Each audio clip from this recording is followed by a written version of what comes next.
अस्सलाम वालेकुम व्यूअर्स, मैं हूं परवेज़ ज़मान अपने यूट्यूब और फेसबुक चैनल के साथ। व्यूअर्स, दो इंतहाई आम खबरें, इंतहाई आम डेवलपमेंट्स है। आज मैं इसको खबर तो नहीं कहूँगा क्योंकि ये सोशल मीडिया, इलेक्ट्रॉनिक मीडिया और प्रिंट मीडिया का दौर है और विद इन सेकंड्स एक सिंगल क्लिक पर वो खबर आप तक पहले ही पहुँच चुकी होती है।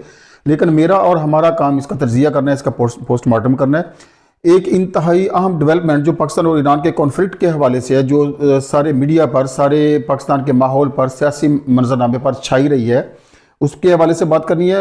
हकीकत में सरे आईना कुछ और होता है, पसे आईना कुछ और होता है। हम जो चीज़ें देख रहे होते हैं वो सरे आईना होती है, यानी कि स्टेज पर जो चल रहा होता है हम इसको सिर्फ देख रहे होते हैं। जो उसके पीछे हिदायतकारी हो रही है, जो उसके पीछे स्क्रिप्ट राइटिंग हो रही है, उसकी तरफ हमारी नज़र ना तो जाती है, ना ही कभी हमने उसके बारे में सोचने की कोशिश की है। एक तो हमने इस चीज़ का पोस्टमार्टम करना है कि ये कॉन्फ्लिक्ट क्यों पैदा हुआ और इसके पीछे मुहर्रिकात क्या हैं। अभी तक अगर आपने मेरे इस चैनल को सब्सक्राइब नहीं किया है, डू सब्सक्राइब माई चैनल, कि इसके फॉलोअर्स भी बढ़ सके, इसको प्रमोशन भी मिल सके और मेरी वीडियोस भी इंस्टेंटली आप तक पहुंच सके। तो आइए अपनी बात को स्टार्ट करते हैं। ईरान ने पाकिस्तान पर एक स्ट्राइक की है और उसके जवाब में पाकिस्तान ने स्ट्राइक की है। ये इतनी, यहां तक तो ये सादा सी बात हमें समझ में आ जाती है। इसको कंडेम किया इमरान खान साहब ने जेल में बैठकर, जब उसने प्रेस के नुमाइंदों के साथ और सहाफ़ियों के साथ गुफ्तगू की तो उसने सख्ती से कंडेम किया कि ये नहीं होना चाहिए। साथ उसने एक और भी बात की है कि ये हालात पिछले 20 माह में यहां तक पहुंचे कैसे, ये बड़ी सोचने वाली बात है। और दूसरी तरफ नवाज शरीफ साहब ने इस पर एक लफ्ज भी अभी तक नहीं कहा है। नवाज शरीफ साहब इस पर इतने ज़्यादा आप कह सकते हैं कि कॉम्प्लेक्स्ड हैं और इतने ज़्यादा वो ज़हनी तौर पर मुंतशर हैं कि वो सियासी मामलात हों, इंटरनेशनल अफेयर्स हों, पाकिस्तान ईरान कॉन्फ्लिक्ट हो, उस पर बातचीत करने के काबिल ही नहीं हैं।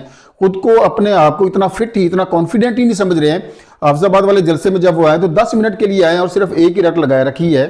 अगर मैं होता तो पाकिस्तान एशिया का टाइगर्स होता। इस पर तो अलहदा से बहुतेरे वीलॉग बन रहे हैं और बन भी जाएंगे, मैं भी इस पर इंशाल्लाह बात करूंगा। तो हम चलते हैं ईरान पाकिस्तान कॉन्फ्लिक्ट की तरफ। देखिए व्यूअर्स, इमरान खान को एक कॉरिडोर में क्यों डाला गया है, उसकी एक स्टेटमेंट की वजह से। और वो स्टेटमेंट कौन सी थी? उसने कहा था, जब उससे क्वेश्चन किया गया कि क्या आप अमेरिका को अड्डे देंगे, तो उसने क्लियर वर्ड्स में कहा था एब्सोल्युटली नॉट, जो उसका एक बयानिया बन गया और बड़ा मकबूल हुआ और जुबान ज़दे आम हुआ। अब आप जरा पाकिस्तान के जोग्राफियाई हालात को देखें तो बलोचिस्तान का इलाका पाकिस्तान के जोग्राफिया का हाफ तकरीबन है। 43, 44, 45% तक का जो पाकिस्तान का रकबा है वो बलोचिस्तान में है। बट अगर पॉपुलेशन की बात करें तो तकरीबन 1 करोड़ की आबादी तकरीबन बलोचिस्तान में रहती है।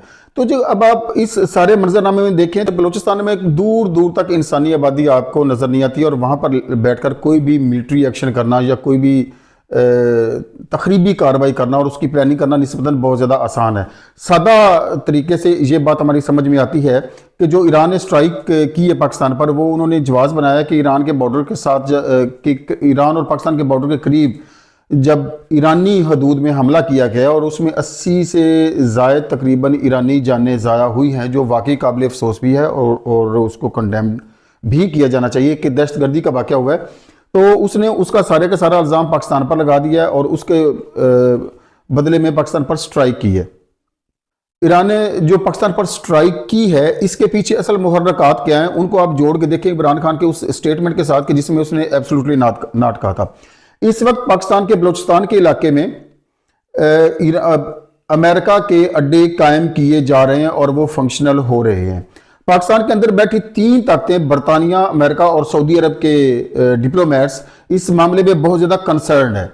गो के सऊदी अरब और ईरान के मामलात पाकिस्तान की इंटरफेरेंस और पाकिस्तान की मुदाखलत से और सफारतकारी से मामलात काफ़ी हद तक बेहतरी की तरफ गए, लेकिन फिर भी सऊदी अरब ईरान को अभी तक एक ईवल समझता है और उसकी सरकोबी और उसका सर कुचलने के लिए अभी तक उसके जो वो ख्वाहिश है, जो वो इंटेंशन है, वो ख़त्म नहीं हुई है।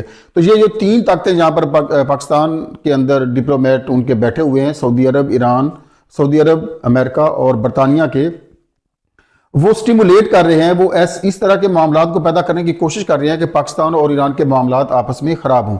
दूसरी तरफ आप इन इंतखाबात को भी इस मामले के साथ जोड़कर देखें कि जब भी कोई इस किस्म का मामला पाकिस्तान के अंदर सियासी हालात, सियासी गर्मा गर्मी आती है और नवाज शरीफ किसी ट्रबल में होता है, तो या तो पाकिस्तान का जो इंडिया का बॉर्डर है उसको इस्तेमाल किया जाता है, या फिर अफगानिस्तान को इस्तेमाल किया जाता है, या फिर अब आकर ईरान को इस्तेमाल किया जाने लगा इस इलेक्शन के हवाले से।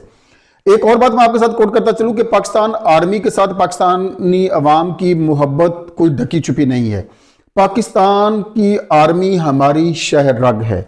हम कहते हैं कि कश्मीर हमारी शह रग है, बल्कि मैं कहूंगा कि पाकिस्तान आर्मी हमारी शह रग है।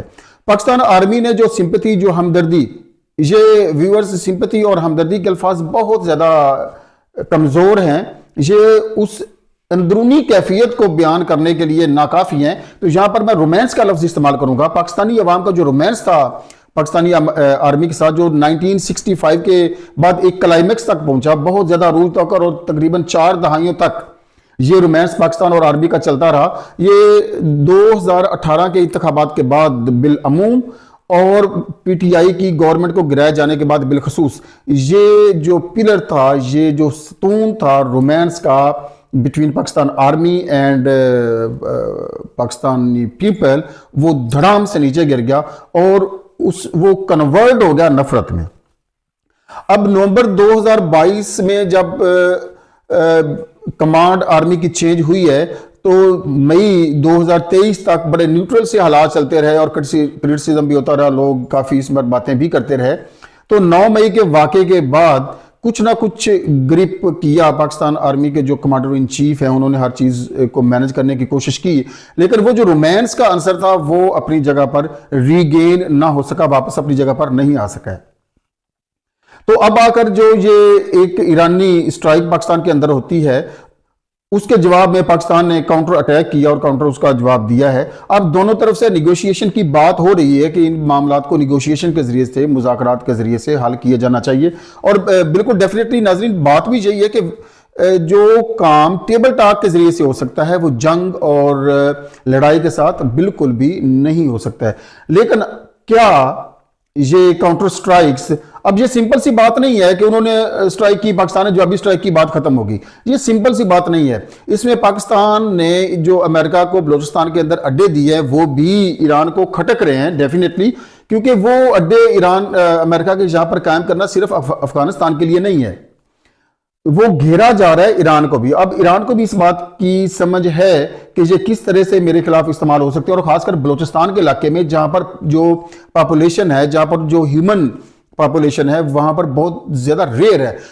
हाफ पाकिस्तान बलूचिस्तान है और पॉपुलेशन के लिहाज से तकरीबन 23वां हिस्सा पॉपुलेशन वहां पर रहती है। तो ये ईरान इस चीज को बखूबी जानता है कि ये अड्डे लेना, इसके पीछे मकासद क्या हैं और एक्टिविटीज क्या हैं। और वो जो ईरान के अंदर अटैक हुआ है, मैं नहीं कहता हूं कि पाकिस्तान के अंदर से अटैक हुआ है, लेकिन वो समझ रहे हैं कि वो ये कड़ी इन्हीं के साथ जाकर मिल रही है। तो हो सकता है बैकडोर जो राब्ते ममालिक के आपस में होते हैं उसमें उन्होंने एहतजाज भी किया हो, पाकिस्तान के साथ बातचीत भी की हो, लेकिन जब मामले का हल नहीं हुआ है तो वो ये समझते हैं कि अटैक पाकिस्तान के अंदर से प्लानिंग हुई है, तो इसलिए उन्होंने स्ट्राइक की और जवाबी स्ट्राइक पाकिस्तान की तरफ से कर दी गई। तो अब सवाल ये पैदा होता है कि क्या ये स्ट्राइक ही खेली जाती रहेगी?